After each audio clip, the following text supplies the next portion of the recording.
Welcome to your channel financer. So ఇది daily video.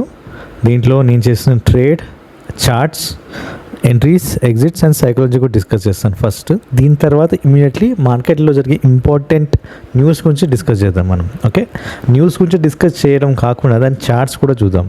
Okay, so మీరు చూస్తున్న Nifty, bank Nifty 1 minute charts అనమాట. Okay, so ఇక్కడ మీరు అబ్జర్వ్ చేస్తే మార్కెట్ ఓపెన్ అవ్వగానే 2 రెడ్ క్యాన్స్ పట్టాయి నిఫ్టీ. ఓకే, దాని తర్వాత 2 లెవెల్స్ ఉన్నాయి, ఒకే దగ్గర 2 లెవెల్స్ ఉన్నాయి. సో ఇక్కడ మోస్ట్లీ ఇక్కడ నుంచి సపోర్ట్ తీసుకునే ఛాన్స్ ఉంది. ఓకే, నేను అదే అబ్జర్వ్ చేశాను. ఇక్కడ కూడా అంతే, ఇక్కడ సపోర్ట్ తీసుకుంది కాబట్టి బ్యాంక్ నిఫ్టీ కూడా సపోర్ట్ తీసుకుంటుంది. సో నేను ఎప్పుడైతే ఇక్కడ కొంచెం కాసేపు రివర్స్ అయ్యి ఇక్కడ పైకి పడుతుందో, ఇక్కడ ఈ క్యాండిల్ ఇక్కడ బ్యాంక్ నిఫ్టీ రివర్స్ అయ్యి ఇప్పుడు 2 రెడ్ క్యాన్స్ పడే నిఫ్టీ. సో మనకి బ్యాంక్ నిఫ్టీ కూడా సెల్ చేసేయచ్చు. బట్ నేను ఎందుకు ఇవాళ బై చేశాను, బేసికలీ ఎందుకు బై చేశాను అంటే ఈ 2 లెవెల్స్, నిఫ్టీ 2 లెవెల్ చూసి నేను బై చేశాను.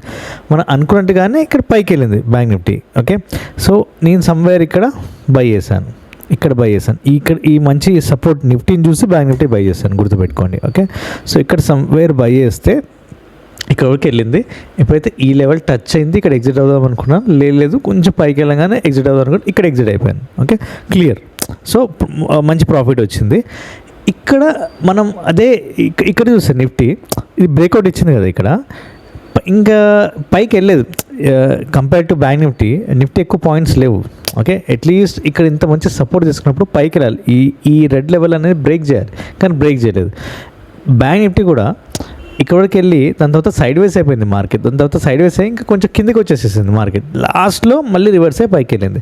సో ఒకవేళ మనం ఎగ్జిట్ అవ్వలేదు అనుకోండి, ఇంకా పైకి వెళ్తుందని వెయిట్ చేస్తాం అనుకోండి, సో అట్లీస్ట్ మనకి ఒక 10:30 నుంచి మనకి 2:30 వరకు ఆల్మోస్ట్ 2:30 వరకు మనకు వెయిట్ చేయాల్సి వస్తుంది, చాలా టైం వెయిట్ చేయాల్సి వస్తుంది. సో వెయిట్ చేసే ప్రాబ్లం ఏంటంటే ఈ ఆప్షన్స్లో ఇప్పుడు ఇక్కడికి వచ్చిన ప్రాఫిట్ ఏది మనకి కనిపించదు, ఇంకా లాస్కి వెళ్ళిపోతాం. ఆ టైం డికే ఏదైతే ఉంటుందో అది ఇంకా స్టార్ట్ అవుతుంది అనమాట. సో అందుకే ఇక్కడ ఇక్కడ 2 లెవెల్స్ ఉన్నాయి, డెఫినెట్గా పైకి వెళ్తుందని తెలుసు. ఈ లెవెల్ టచ్ అవుతుంది లేదా బ్రేకే పైకి వెళ్తుంది, నాకు ఒక క్లారిటీ అనమాట నిఫ్టీ. కానీ దాన్ని చూసి మనం బ్యాంక్ నిఫ్టీ ట్రేడ్ చేసాం, ఈ లెవెల్కి ఇక్కడ బై చేసాం, ఈ లెవెల్ పైన ఎగ్జిట్. కానీ నిఫ్టీ ఏమో కింద పడిపోయింది, సో అదండి. ఎట్లా అంటే 2 సేమ్ వేలో వెళ్ళవు ఎప్పుడు market, but at the end of the day same కలుస్తుంది. ఇనీషియల్లీ ఏంటంటే ప్రాబ్లం, మనకి ఇప్పుడు మంచి సపోర్ట్ ఉంది, పైకి వెళ్ళింది, బట్ ఈ లెవెల్ బ్రేక్అవుట్ చేయలేకపోయింది. కానీ బ్యాంక్ నిఫ్టీ ఇంకెక్కువ పైకి వెళ్ళింది, దాని తర్వాత అంతా సైడ్ వేస్ అయిపోయింది. సో మనకి మార్కెట్లో ఎక్కువసేపు ఉండకూడదు. నిఫ్టీ బ్యాంక్ నిఫ్టీ ఎప్పుడు ఒకే సింక్లో ఉండదు. నిఫ్టీ బ్యాంక్ నిఫ్టీ ఎప్పుడు ఒకే సింక్లో ఉంటుంది. ఒక 20 ట్రేడింగ్ డేస్లో చేస్తే ఒక 12 days ఒక సింక్లో ఉంటుంది. 12 days కానీ 10 days కానీ, మిగతా ఒక 10 days కానీ ఒక 8 days కానీ ఒక సింక్లో ఉండదు. ఇది పైకి వెళ్తూ ఉంటుంది, ఇదేమో కింద పడుతూ ఉంటుంది. అదే కన్ఫ్యూజన్ మార్కెట్ మనకి, గుర్తుపెట్టుకోండి. సో ఏది డిపెండెంట్గా తీసుకునే రోజులు పోయినాయి. ఒకప్పుడు నిఫ్టీని చూసి బ్యాంక్ నిఫ్టీ ట్రేడ్ చేసేవాళ్ళం, లేదా నిఫ్టీ ఎటు మూవ్ అయితే బ్యాంక్ నిఫ్టీ కూడా అటే మూవ్ అయ్యేది. కానీ ఇప్పుడు అట్లా కాదు. ఇక్కడ చూస్తే ఈజీగా పడిపోయింది, ఇక్కడ మీకు ఈజీగా పడిపోయింది నిఫ్టీ. కానీ బ్యాంక్ నిఫ్టీ అట్లా కాదు, సైడ్ వేస్. ఓకే, సో అందుకే ఇక్కడ బై చేస్తాను, ఈ లెవెల్ సపోర్ట్ తీసుకుని నిఫ్టీ ఇక్కడ ఎగ్జిట్ అయిపోయాను. ఎక్కువసేపు మార్కెట్లో ఉండదు. లేదు నేను వెయిట్ చేస్తాను, ఇంకా పెద్ద టార్గెట్ ఈ లెవెల్ వరకు హిట్ అవుతుంది, నిఫ్టీ బ్రేక్అవుట్ ఇవ్వలేకపోయింది ఈ లెవెల్. ఇప్పుడు ఈ లెవెల్ ఇంకా బ్యాంక్ నిఫ్టీ ఏం హిట్ అవుతుంది చెప్పండి, అంత సైడ్ వేస్ అయిపోయింది బ్యాంక్ నిఫ్టీ మార్కెట్. ఉన్న ప్రాఫిట్ కూడా దొబ్బేది మనకి. నెక్స్ట్ ఒక న్యూస్ వచ్చేసరికి మనకి ఈ సిపిఐ ఇన్ఫ్లేషన్ అంటారు, కన్జ్యూమర్ ప్రైస్ ఇండెక్స్. ఓకే, ఆ డాటా అయితే బయటకు వచ్చింది జూలై మంత్ది.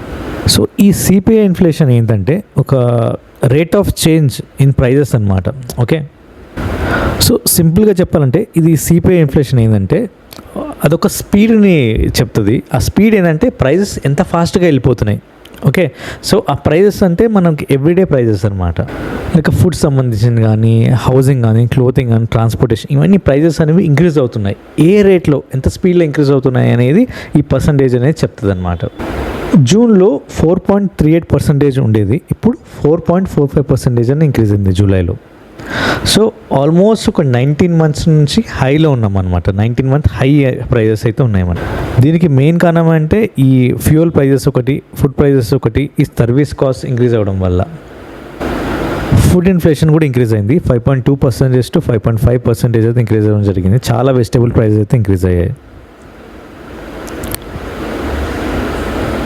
సో రెస్టారెంట్స్ అండ్ లైక్ అకామిడేషన్లో కూడా సర్వీసెస్లో ప్రైస్ ఒక 7.7% అయితే ఇంక్రీజ్ అవ్వడం జరిగింది హోటల్స్ అండ్ రెస్టారెంట్స్లో. అండ్ ట్రాన్స్పోర్ట్స్ కూడా లాజిస్టిక్స్ కూడా ఇంపాక్ట్ అయ్యాయి బేసికలీ. సో ఓవరాల్గా చూస్తే మనకి ఈ ఇంపాక్ట్ వల్ల ఈ సిపిఐ ఇన్ఫ్లేషన్ ఏదైతే ఉందో consumer price index inflation so 4.38% అయితే పెరిగింది 4.45% నుంచి. నెక్స్ట్ ఒక ఇంపార్టెంట్ న్యూస్ వచ్చేసరికి ఎన్ చంద్రశేఖర్ ఈయన చైర్మన్ అనమాట టాటా సన్స్ సంబంధించిన ఎంటైర్ ఎంటిటీకి. ఈయనైతే రిజైన్ చేయడం జరిగింది బోర్డు నుంచి. సో 2026లో ఎర్లీ 2026లో ఒక 5 year ఎక్స్టెన్షన్ అయితే ఇద్దామని అనుకున్నారు బోర్డు మెంబర్స్ అందరు కలిపి. కానీ ఒక్క బోర్డు మెంబర్ నో చెప్పారు. సో దీనికి రియాక్షన్గా ఈ ఎన్ చంద్రశేఖర్ని ఎవరైతే ఉన్నారో రిజైన్ చేశారు, లైక్ స్టెప్ డౌన్ అయ్యారు. ఓకే, అప్పుడు ఒక కొత్త క్లారిటీ వస్తుంది అన్నట్టు ఉద్దేశంతో. సో వన్స్ ఈ న్యూస్ రాగానైతే టాటా స్టాక్స్లో అయితే సెల్లింగ్ అయితే జరిగింది మనకి. ఒక టీసీఎస్ అయితే 4 to 5% డ్రాప్ అయ్యాయి, టైటాన్ అయితే ఒక 4% వరకు పడిపోయాయి, టాటా కన్జ్యూమర్ ప్రోడక్ట్ అది ఒక 4% వరకు పడిపోయింది, టాటా మోటార్స్ అయితే 3.5% వరకు పడిపోయింది మనకి. సో ఈ టాటావి చాలా స్టాక్స్ ఉన్నాయి. దాంట్లో నేను కొన్ని స్టాక్స్ అయితే చూశాను, ఏవి ఇప్పుడు డిస్కౌంట్లో ఉన్నాయి. ఈ న్యూస్ అంతా పక్కన పెడితే మనకు ఉపయోగపడే న్యూస్ అయితే కాదు. ఇప్పుడు మనం ఉపయోగపడే న్యూస్ ఏంటంటే ఈ స్టాక్స్ పడిపోయాయి కదా, ఇప్పుడు ఏది బై చేసేలాగా ఉన్నాం, ఎంత డిస్కౌంట్లో ఉందనేది చూద్దాం ఒకసారి. సో ఫస్ట్ ఒక స్టాక్ చూద్దాం, టీసీఎస్ అనమాట. వీక్లీ టైం ఫ్రేమ్ ఉంది. ఓకే, ఇది ఆల్మోస్ట్ ఒక 50% పడిపోయింది స్టాక్ అనమాట. సో ఇది రైట్ టైం టు బై ఇప్పుడున్న టాటా స్టాక్స్లో మనకి. ఓకే, సో ఆల్మోస్ట్ మనకి 200 EMI కింద ట్రావెల్ చేసాం మనం, చాలా రోజుల నుంచి ఉన్నాం. ఇక్కడ నుంచి పాసిబుల్ రివర్సల్ అయితే రావచ్చు. ఒకవేళ పడితే ఇంకా ఆల్మోస్ట్ ఒక 1600 వరకు పడితే ఆ రిస్క్ అయితే ఉంది, గుర్తుపెట్టుకోండి. బట్ అక్కడ పడ్డా డెఫినెట్గా రివర్సల్ అయితే అవుతుంది. మీరు లాంగ్ టర్మ్కి బై చేయాలనుకుంటే ఇప్పుడు బై చేయొచ్చు, మనకి ఆల్మోస్ట్ 50% దొరుకుతుంది మనకి. ఓకే, ఇది టైటాన్ స్టాక్ అనమాట. ఈ టైటాన్ స్టాక్ అయితే ఆల్ టైమ్ హైలో ఉంది, ఇప్పుడు కొనే పరిస్థితిలో లేము. లాస్ట్ టైం ఎప్పుడు ఇచ్చింది ఆపర్చునిటీ అంటే ఆల్మోస్ట్ ఒక మార్చ్ 2025 ఇచ్చింది. దాని తర్వాత స్టాక్ అయితే కిందికి రాలేదు. ఏ ఈఎంఐ 100 EMI కానీ 200 EMI కానీ టచ్ చేయగలదు. ఓకే, సో ఎప్పుడైనా 100 EMI కానీ 200 EMI టచ్ అయితే అప్పుడు తీసుకోవచ్చు, ఇప్పుడైతే కొనకూడదు టైటాన్ స్టాక్. ఈ టాటా కన్జ్యూమర్ ప్రొడక్ట్ స్టాక్ అయితే ఇది కూడా డిస్కౌంట్లో ఉంది. ఎంత % డిస్కౌంట్లో ఉందంటే ఆల్మోస్ట్ ఒక 19% డిస్కౌంట్లో అయితే ఉంది మనకి. యా, ఇది కూడా మనం కొనడానికి ట్రై చేయొచ్చు. ఎందుకంటే లాస్ట్ 200 EMI ఒక ఏప్రిల్ 2020లో టచ్ అయింది, దాంతో 200 EMI టచ్ కాలేదు. మేబీ టచ్ చేసే ఛాన్స్ ఉంది. ఒకవేళ టచ్ చేస్తే ప్రైస్ ఇక్కడ నుంచి ఇప్పుడు 1061 ఉంది కదా, అట్లీస్ట్ 1000 వరకు టచ్ చేసే ఛాన్స్ అయితే ఉంది. ఆ రిస్క్ అయితే ఉంది, చూడాలి మనకి. బట్ ఇక్కడ నుంచి అయితే మనకి బాగానే 20% డిస్కౌంట్లో ఉంది. ఇక్కడ నుంచి పెరిగితే ఈజీగా 1300 లెవెల్స్ ఎబో వెళ్ళే ఛాన్స్ అయితే ఉంది, హిట్ అయ్యే ఛాన్స్ అయితే ఉంది మనకి, గుర్తుపెట్టుకోండి. ఓకే, ఆర్ఎస్ఐ కూడా కిందలో ఉన్నాం, లోలో ఉన్నాం మనము. It's a good time to buy అనమాట, డిస్కౌంట్లో ఉంది స్టాక్. నెక్స్ట్ వచ్చేసరికి టాటా మోటార్ స్టాక్ అనమాట. మనం రెడీ టు మూవ్ బ్రేక్అవుట్ దగ్గర ఉన్నాము. హైయెస్ట్ దాని ప్రైస్ వచ్చేసరికి అరౌండ్ 500 వరకు, 500 వరకు టచ్ అయింది. ఇప్పుడు మనం ఉన్న లెవెల్ 457, 500 వరకు డెఫినెట్గా అయితే వెళ్తుంది. అక్కడ నుంచి బ్రేక్అవుట్ ఇచ్చే ఛాన్స్ అయితే ఉంది మనకి. కింద వరకు వెళ్ళదు, కింద వరకు వెళ్తే ఒకవేళ 312 అనమాట. ఓకే, 312 అనుకోండి ప్రైస్. ఓకే, అక్కడ వరకు వెళ్తుంది. బట్ ఈ బ్రేక్అవుట్ అయితే కంపల్సరీగా ఇవ్వదు. టాటా మోటార్స్ అనేది స్ట్రాంగ్గా ఉంది చార్ట్స్. ఓకే, గుర్తుపెట్టుకోండి. ఇది లాంగ్ టర్మ్కి బై చేసి హోల్డ్ చేసుకోవచ్చు, షార్ట్ టర్మ్ కూడా హోల్డ్ చేసుకోవచ్చు. సో ఇది టాటా మోటార్స్లో ఏవి డిస్కౌంట్లు ఉన్నాయి, ఏవి ఇప్పుడు కొనవచ్చు, ఏవి కొనకూడదు అనేది ఒక ఐడియా అనమాట. నెక్స్ట్ ఒక స్టాక్ ఏంటంటే మెటావర్స్ అనమాట, స్ట్రింగ్ మెటావర్స్ స్టాక్ అనమాట. ఇది మైక్రో క్యాప్ స్టాక్ అనమాట. ఇవాళ ఒక 5% అప్పర్ సర్క్యూట్ అనేది హిట్ అయింది. దీనికి కారణం ఏంటంటే రెవెన్యూస్ అనేవి ఇంక్రీజ్ అయ్యాయి అండ్ నెట్ ప్రాఫిట్ అనమాట కంప్లీట్లీ. ఓకే, లాస్ట్ ఇయర్ మీరు చూస్తే ఒక 36 crores నుంచి ఇప్పుడు 101 crores వరకు ప్రాఫిట్స్ అయితే ఇంక్రీజ్ అయ్యాయి ఈ క్వార్టర్ రిజల్ట్స్లో. ఓకే, సో మెయిన్లీ ఈ స్టాక్ ఏంటంటే ఏఐ బ్లాక్ చైన్ మీద వర్క్ అవుతుంది అనమాట, దాని ఇన్ఫ్రాస్ట్రక్చర్ మీద వర్క్ అవుతుంది అనమాట. ఓకే, సో ఒక కొత్త ప్లాట్ఫామ్ అయితే తీసుకొచ్చారు, రీసెంట్గా లాంచ్ చేశారు, బిల్స్ ఆన్ చైన్ ప్లాట్ఫామ్ అనమాట. ఓకే, సో దీనివల్ల వీళ్ళ రెవెన్యూస్ అయితే ఇంక్రీజ్ అయ్యాయి. చూడాలి గోయింగ్ ఫార్వర్డ్ ఎలా ఉంటుందో.